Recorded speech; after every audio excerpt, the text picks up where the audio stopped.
As revoltas nativistas ocorridas no Brasil colonial foram movimentos de contestação que aconteceram principalmente entre o final do século XVII e o século XVIII. Essas revoltas tinham caráter local e geralmente estavam relacionadas a interesses econômicos e administrativos dos colonos, sendo dirigidas contra os abusos da coroa portuguesa ou de autoridades locais. Entre as revoltas estão a Revolta de Beckman, a Guerra dos Emboabas, a Guerra dos Mascates e a Revolta de Vila Rica. Revolta de Beckman, ocorrida em 1684 no Maranhão. A Revolta de Beckman ocorreu como resposta aos abusos da Companhia de Comércio do Maranhão criada em 1682. O objetivo de sua criação era diminuir os conflitos entre colonos e jesuítas, onde os jesuítas eram contrários à escravidão indígena.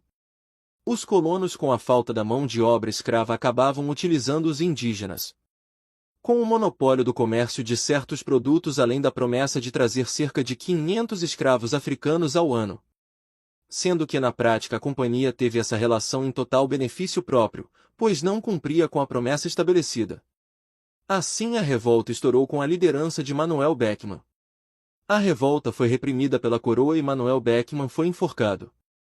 A Guerra dos Emboabas foi um conflito ocorrido entre 1707 e 1709, na região das Minas de Ouro de Minas Gerais, no Brasil colonial.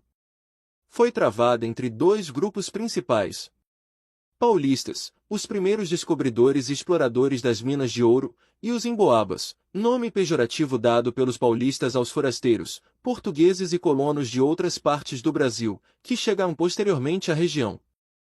No final do século XVII, os bandeirantes paulistas descobriram jazidas de ouro em áreas que hoje pertencem a Minas Gerais. A notícia do ouro atraiu milhares de pessoas de outras regiões do Brasil e também de Portugal. Esses recém-chegados passaram a competir com os paulistas pelo controle das minas e dos lucros.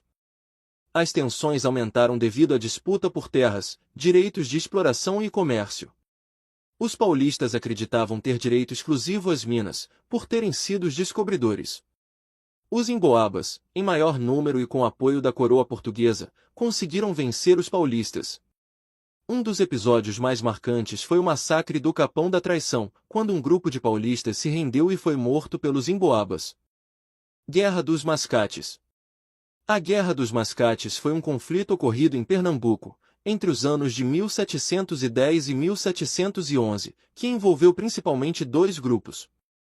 Senhores de engenho de Olinda, aristocracia rural e endividada, e comerciantes do Recife, chamados pejorativamente de mascates, burguesia mercantil em ascensão. Olinda era tradicionalmente o centro do poder político e econômico.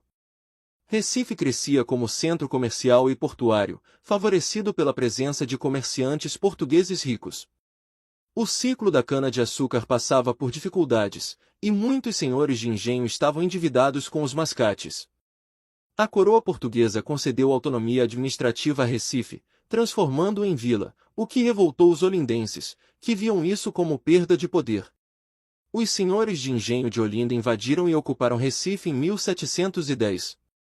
Houve combates e violência entre os dois grupos. A coroa interveio, reprimindo os olindenses e apoiando os mascates.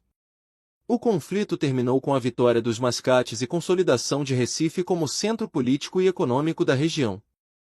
Revolta de Vila Rica ou Revolta de Filipe dos Santos. A Revolta de Vila Rica foi um movimento de caráter antifiscal ocorrido em Minas Gerais, especialmente na cidade de Vila Rica, atual Ouro Preto, no ano de 1720. Foi liderada por Filipe dos Santos, um tropeiro e comerciante influente entre a população local.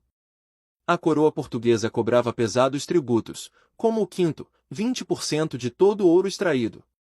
O ouro extraído só poderia ser fundido nessas casas, onde era cunhado e taxado. Isso impedia o comércio informal e favorecia a fiscalização.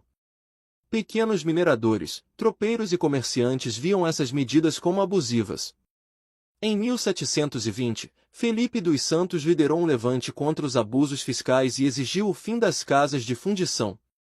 A revolta foi reprimida e Felipe dos Santos foi executado. E esse é um breve resumo sobre as revoltas coloniais nativistas.